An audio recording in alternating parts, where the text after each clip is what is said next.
We okay to begin? Okay. All right. I'd like to welcome everyone to our June 2019 meeting of the Design Review Commission. At this time, please call roll to establish a quorum. Mr. Gibson? Here. Mr. Sloan? Present. Ms. Sherman? Present. Mr. Lacy? Here. Mr. White? Here. Alderman Owens? I'm here. Did we get our microphones working? We're up and running today? Okay, good. Chairman Schmidt? Here. So we have a quorum, and the first item is to approve the April 23rd meeting minutes. May I have a motion? Motion to approve. Second. Any comments or discussion? Hearing none, please call roll. Ms. Sherman? Yes. Alderman Owens? Yes. Mr. Gibson? Yes. Mr. White? Yes. Mr. Sloan? Yes. Mr. Lacy? Yes.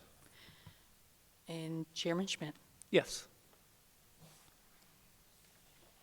All right. Next item is our consent agenda.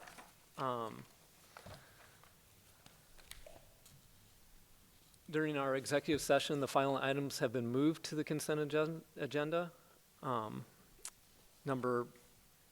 Regular agenda A will become 4A, which is the West Cancer Center signage, approval of ground-mounted sign.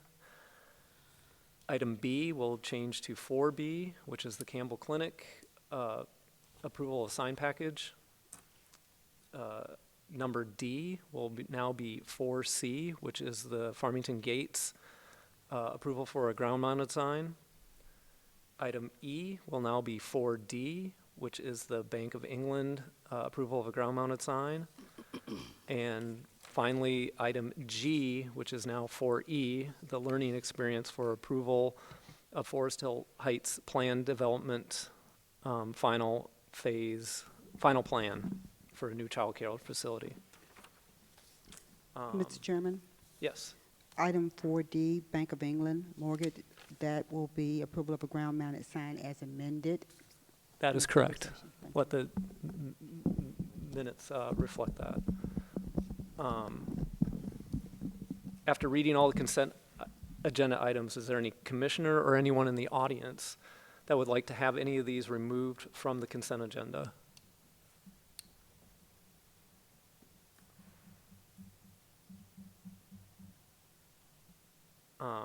And not hearing none, I'd like to remind all commissioners, but by voting on the consent agenda, you're agreeing to each of these cases as they've been listed tonight. You have read and reviewed each of these applications with staff and the applicant and determined that no further discussion is necessary. May I have a motion for the consent agenda for this evening? Motion to approve the consent agenda. Second. Please call roll. Mr. Lacy? Yes. Ms. Sherman? Yes. Mr. Sloan? Yes. Mr. White? Yes. Alderman Owens? Yes. And Chairman Schmidt? Yes. Consent agenda is passed, so those applicants are free to leave for this evening as we go through the rest of our agenda items for this evening. Thank you.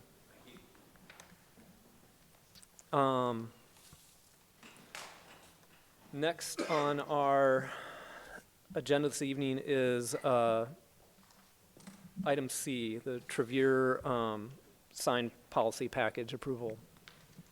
Can staff presentation, please?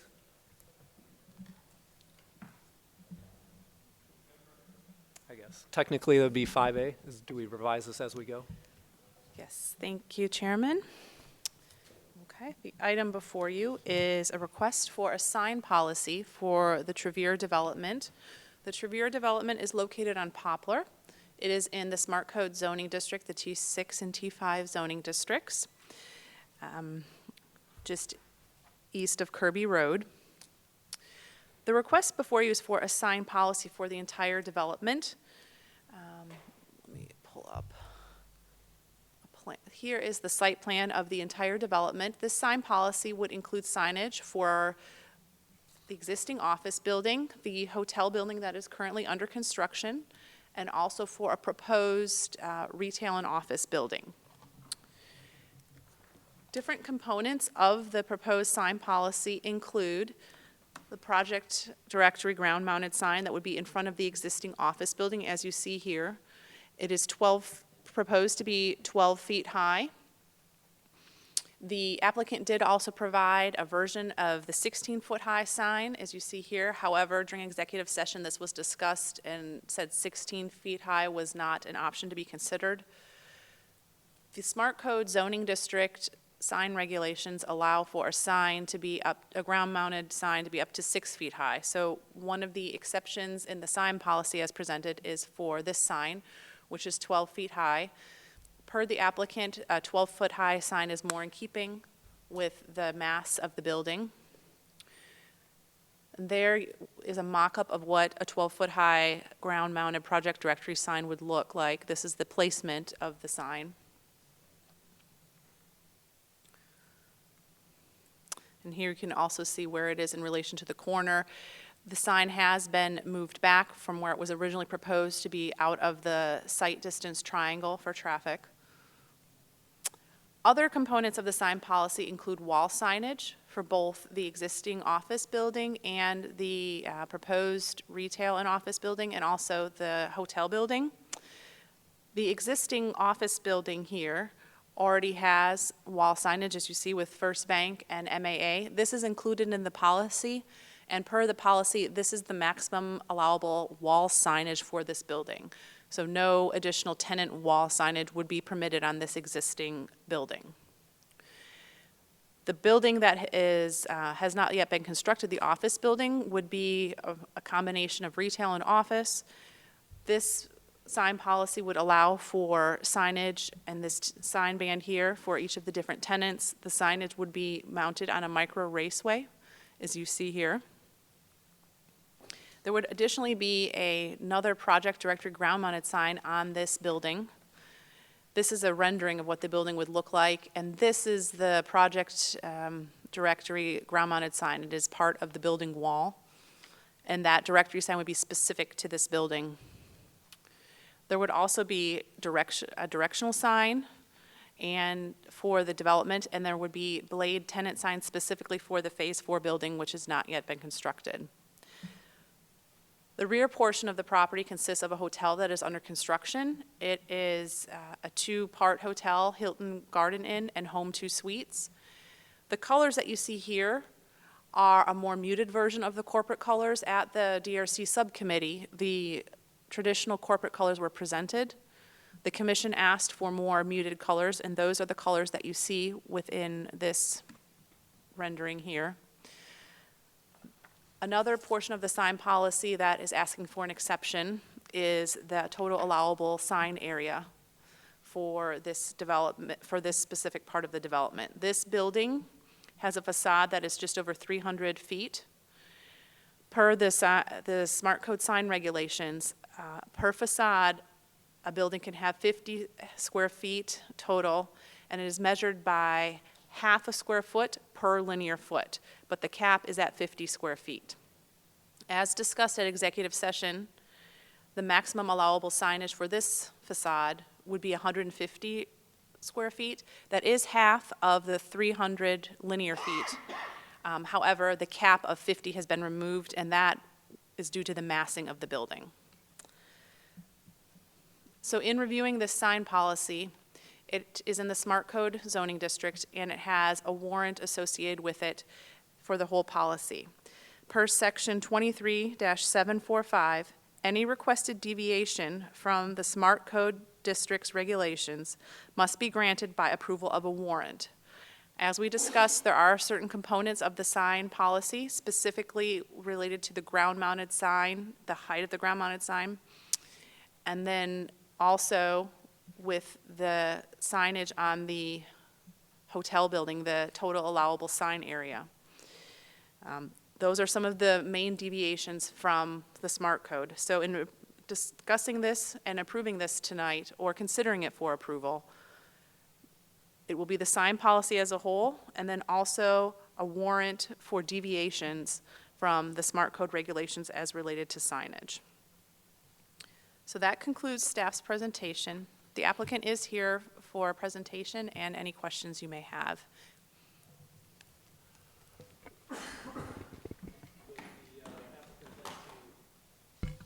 Would the applicant like to state their name and address and add to the presentation already? Sure. My name is Brown Gill with Gill Properties, 8130 Macon Station, Suite 114, Cordova, Tennessee 38018. And I'm Maureen Yarbrough with Sign Matters, 369 Distribution Parkway, Collierville. I didn't want to talk about every part of this, and we'll make this quick. I only wanted to address the ground-mounted sign and make a few corrections to what I said at subcommittee. The building actually is 85 feet tall, and it's 5 stories. I kept saying 65 at subcommittee for some reason. I don't know why that was stuck in my head. It's my own dyslexia, I guess. I was hoping that the temporary 12-foot sign that y'all were going to see it and think, man, it looks so small, and we really need a 16-foot sign. I think it didn't sound like that was the consensus. We would obviously prefer the 16-foot sign, only because, as we talked about before, because of smart growth, we have higher density. With higher density comes more users, and we're really at a disadvantage when it comes to Memphis and competing for users with Memphis, which we discussed at subcommittee. I did want to make one correction, Mr. Lacey. We did not choose to put the building that close to the right-of-way. That was part of the Western Gateway plan. As part of smart growth, we have to put every building within 10 feet of a right-of-way. So I would have loved to have more space there for landscaping, so maybe cars wouldn't potentially hit the building. So I wish I had more room there. It would be nice to have a little bit larger gap. That's all I'd address. If y'all do decide to do a 16-foot sign, I think it would be great. Thank you. At this time, I'd like to open the floor up for the public for any statements, questions, comments. Not a lot of people here, so I guess I can close the floor and open this up to commissioners for any questions. I would like to clarify one item. I mentioned for the wall signs on the hotel that per Smart Code regulations that the maximum allowable is 50 square feet. And I apologize, there's a section in the code that says that actually if the leasable area is greater than 200 feet, that it could be 100 square feet. So actually the variation or warrant for this portion of the sign policy is not for 100 square footage of signage, it's for 50 more. So I just wanted to make that clarification. Thank you. I know we've had a subcommittee meeting, spent a lot of time on this, and spent some more in our meeting before today. Is there any further discussion with commissioners regarding the sign policy or warrants? Mr. Chairman, I have a couple of questions, and I apologize, I wasn't at the subcommittee and I wasn't here at the beginning of our executive session, so I'd like to ask a question of staff, if I could. Ms. Sarah, can you elaborate a little bit just about the hotel signs here? We're requesting the maximum just can you talk a little bit about the size and what the actual size being requested is, what the variance that they're requesting will be? So the two signs that you see here together are 150 square feet. This linear frontage of this facade is just over 300 feet. Per Smart Code sign regulations, a facade is allowed to have total sign area half of a square foot equal to the linear frontage of the building, and for a building for this size, up to 100 feet of signage. So they are asking for 150.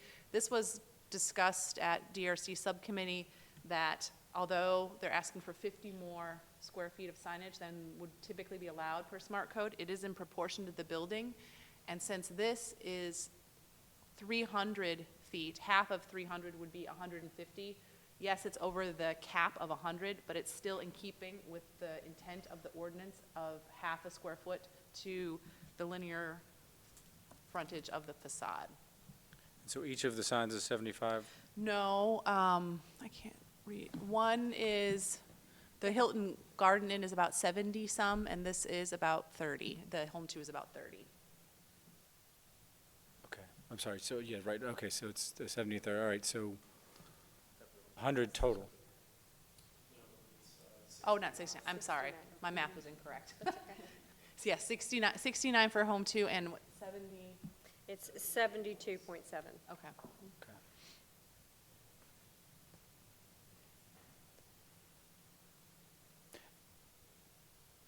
And so, again, my apologies but the justification being that it's in proportion to the overall length of the hotel and the intent of the ordinance that half a square foot per lineal foot is being met. Am I summarizing the sort of discussions of how that went on? Okay. Thank you. I did want to clarify one other point on the wall signage of the existing building. This amount that's listed here for the wall signage, it's actually somewhat more than what was approved. The approved amount for the first bank sign was 16.77. So when the sign policy is updated and revised, this number will need to be changed to what was originally approved at the 16.77 square feet. Could you put up the, excuse me, Mr. Chairman, if I could. Go ahead. Could you put up the picture of the mock sign? I did not have an opportunity to see that as well. This is the 12-foot sign, and this is the placement of where it would be per the sign policy. And just to clarify, the other ground-mounted sign that you made reference to is just for that proposed building, for the tenants in the building that has yet to be built, That right? has not Correct. been constructed yet. Okay. yes. So it's across the street. It's across the drive.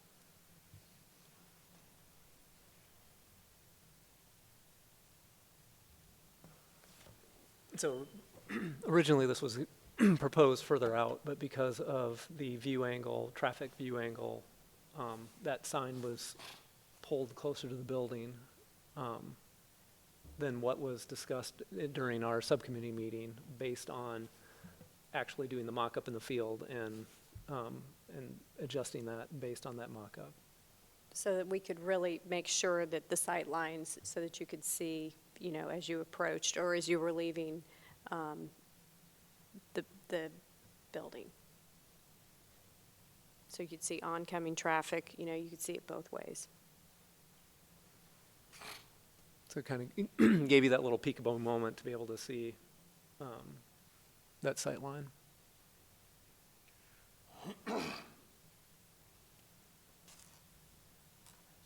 I took some additional pictures of that temporary sign to just give you a sense of how far it is from the right-of-way and how we're trying to meet the view triangle that Fisher Arnold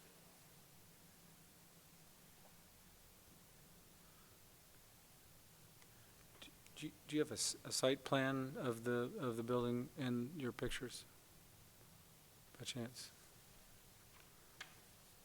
I have only renderings in mind, but we do have a site plan as part of the, The site plan is included in, Cameron, can you please switch back to the PowerPoint? Is it? it's, there it is. And then there's the next, oops. This, that shows the site distance triangle, and it's hard to see from this distance, but right here is where the ground-mounted sign is being proposed. That's just under the site distance triangle visibility blocked area, so.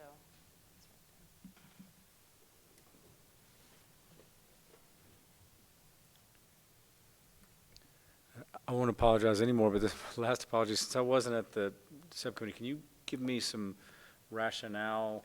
I assume that a warrant will have to go to the Board of Mayor and Aldermen, is that correct? Yes.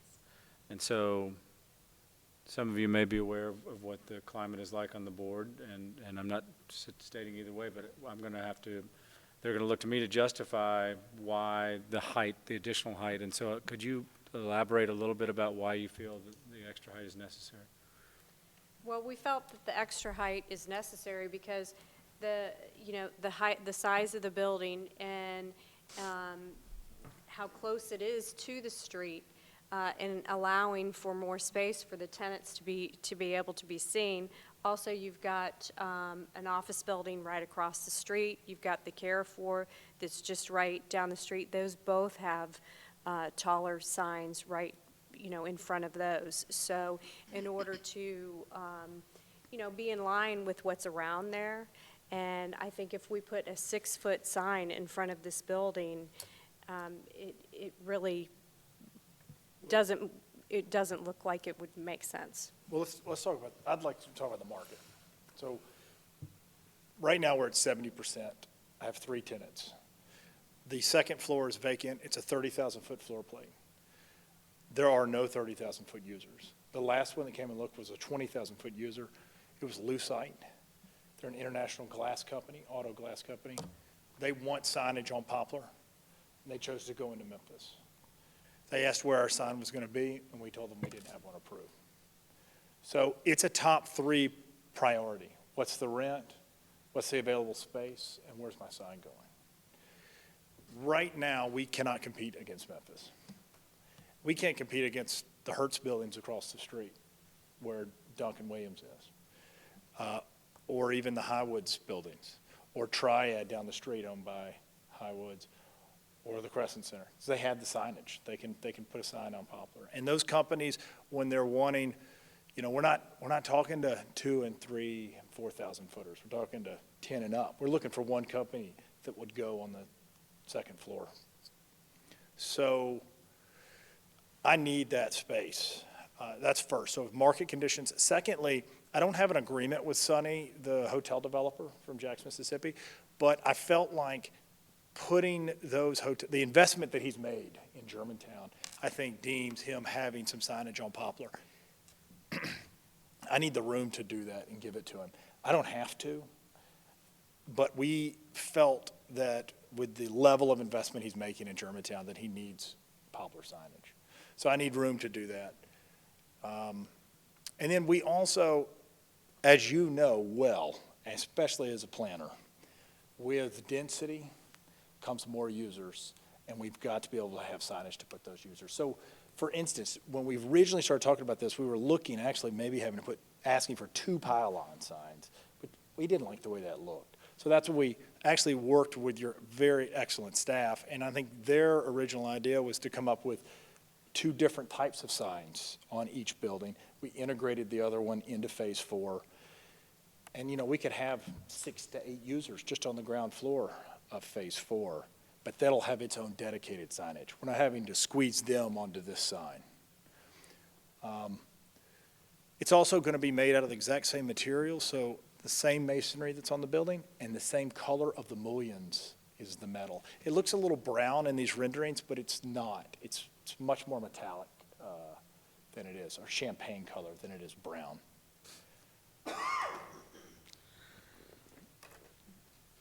Just again, talking maybe off the top of my head, I believe that there's some justification based on the height of the building for a taller sign.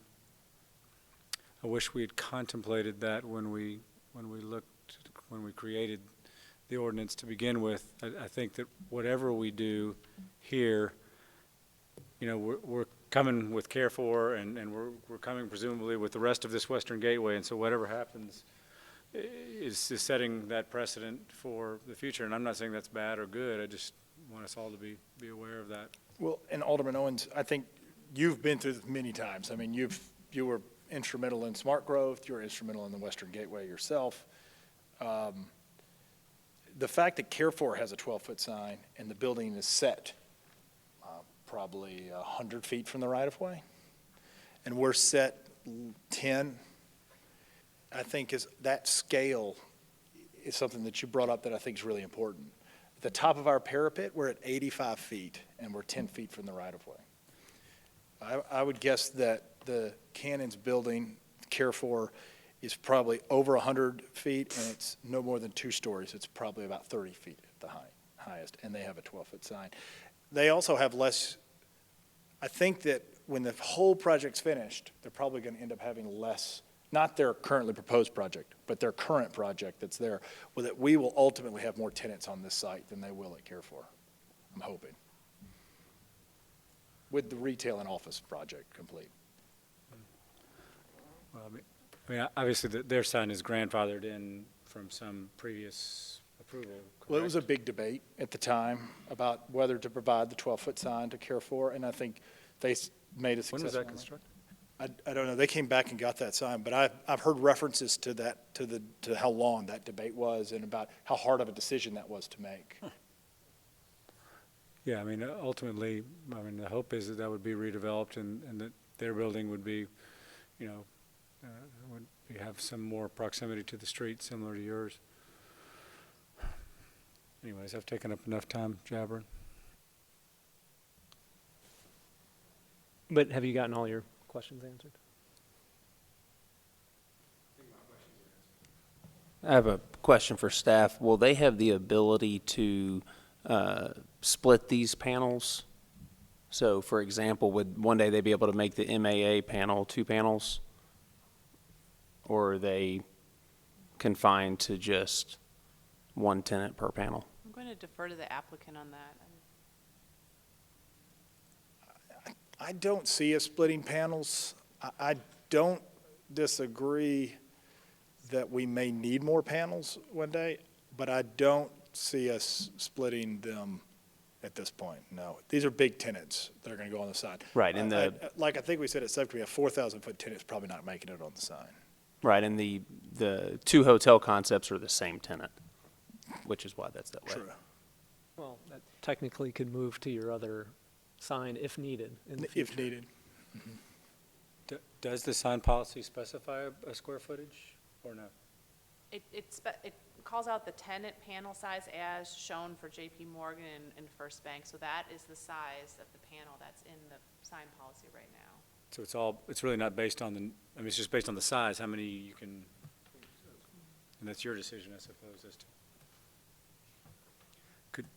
I'd love it if y'all would share some of your thoughts with me about what you think about this. I don't want to put anyone on the spot, but I rely heavily on you guys and what your thoughts are, and I wasn't at the subcommittee.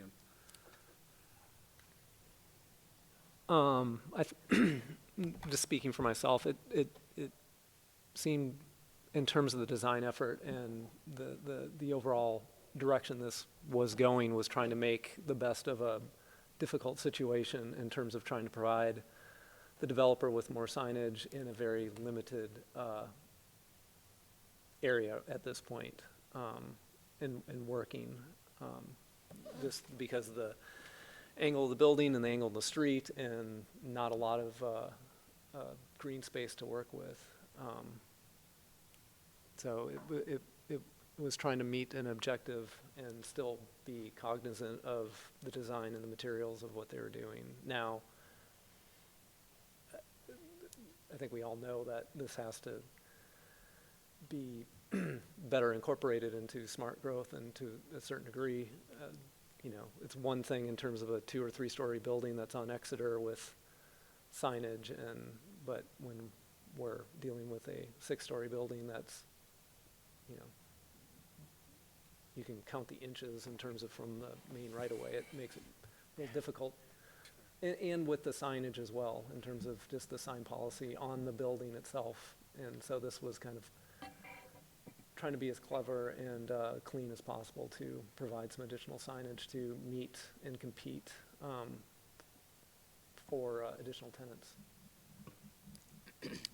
Mr. Chairman, I think it's also important to remind the commission that the sign requirements in the smart code really replicated what existed in Germantown prior to the updates in 2014. So you can see that the majority of the sign requirements are the classic Germantown, half a square foot per linear foot. So these guys, as well as Thornwood and their sign policy, are setting some precedent that this commission may want to consider future updates to the sign policy as it relates to smart code developments, and specifically those that are on our major arterials like Germantown Road and Poplar Avenue that are more auto-centric. The half a linear foot to or half a square foot to linear foot is probably the appropriate scale for a pedestrian application, but for an auto-oriented application, we may want to consider some sort of reference to that, but that's for a future commission meeting, but just wanted to add that to the discussion. Good comments.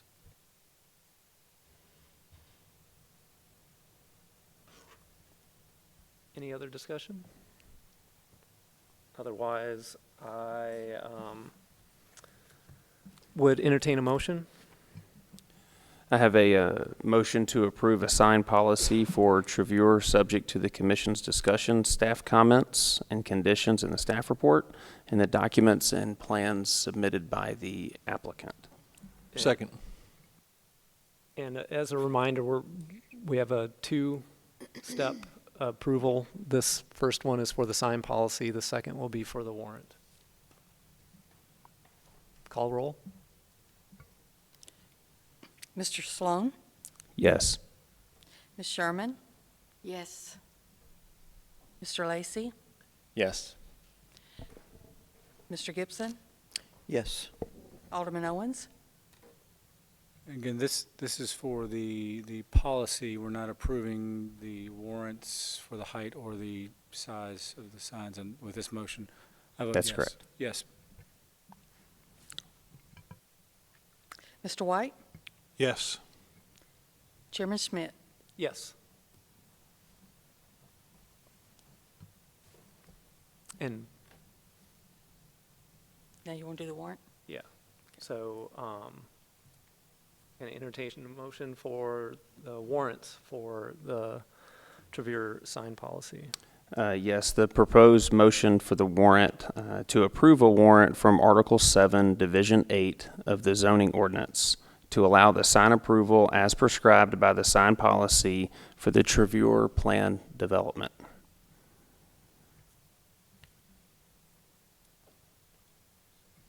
Second. Please call roll. Can I have a question about that? Just, I'm sorry, just for a point of clarification. One of the comments was with regarding the sign policy that they provide staff criteria to review the sign applications. Will that come in the future, or is that already been submitted? It's part of the It's part of the policy, it's within the policy. staff comments. Number 2. It's part of the policy. Okay, that's what I thought. I just wanted to make sure. Okay.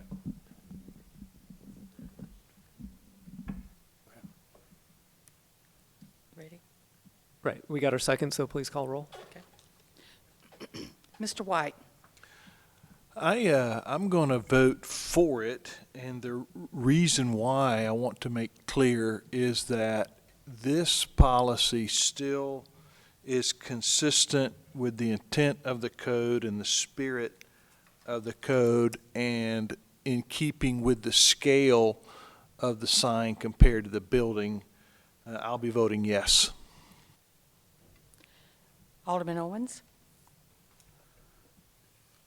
So my rationale, I I'm going to vote yes, and the reason that I'm voting yes is because of the scale of the sign and proximity to the height of the building. I think also due to the site constraints that we have that limit the location of the sign, as well as the proximity to Memphis and other competitive, I guess, other competitive entities in Memphis that we are competing against in Germantown for office space. There was another reason I had. And finally, I guess because of the fact that it's on this heavily traveled auto corridor, Poplar Avenue, and so I vote yes. Mr. Lacy?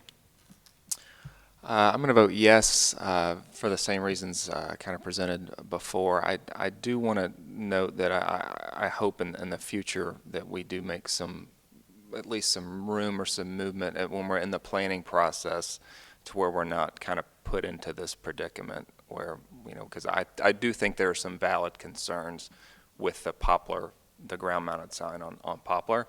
But I do think that it falls into line with the intent, of the code, and particularly for this particular development. Mr. Sloan? I too will be voting yes for all the reasons stated before me, especially in keeping with the intent of the smart growth design. Mr. Gibson? I too am a yes for reasons previously stated by my colleagues that it meets the intent and scale of the smart growth code. Ms. Sherman? I am voting yes also because it is consistent with the urban design, the guidelines, and the development concepts that is in the smart growth plan. Chairman Schmidt? Yes, for all the reasons my astute colleagues have already stated. So congratulations. Thank you for all the work that went into this and all the work that went with the staff members to create the policy and also point out some of our things that we need to work on in the future to make this a little easier for future developments. So thank you. For your time. Yes, thank you. That takes us to item 5B for staff report.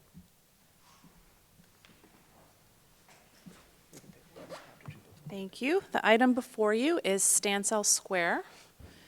It is located off of West Street, across the street from Saddle Creek South Shopping Center. The applicant is proposing to paint the facade. This is a rendering of the existing building with reddish brick and red and blue awnings. There are also additional signs for tenants over here on this facade that you don't see that are red, which is part of the sign policy for the shopping center. This is the proposed facade modification. The brick would be colored this gray color. The bands would be cream, and the roof would be an iron ore color. Unfortunately, the resolution here, you can't see the colors as well. The applicant did respond to some of the DRC's comments that they made at subcommittee. Some of those were related to the awnings. The commission expressed that with the new facade modification, black awnings would be in more keeping with the facade of the building versus the red and blue that are there. The applicant did agree to that. Another point that the commission discussed was the other tenant signs on the building that are painted red. Unfortunately, you can't see them in this rendering, that they be painted another color that is approved by the sign policy, such as a cream or a black or a dark gray, that would better complement the facade. Additionally, there are shrubs on the site. I don't have a slide here. There were shrubs on the site, a landscaped berm.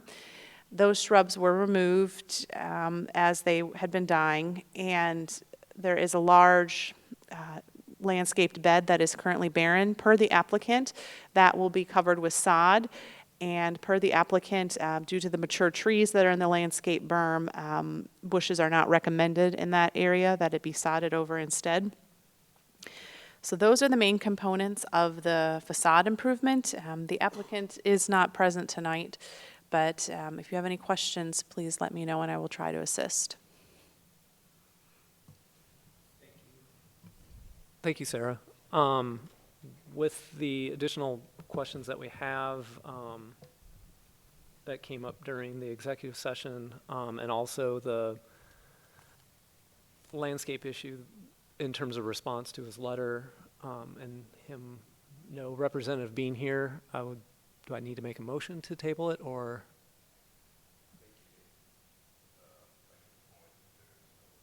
Okay. All right. All right. First, I'd like to open the floor to the public for any statements, comments, or questions. No comment. With none, I'd like to close the floor to the public. And then, since we don't have the applicant here, we can't request a staff presentation to ask questions. So at that time, can I make a motion to table the agenda item? All right, so I can make a motion. Okay, so I can just table it. Okay.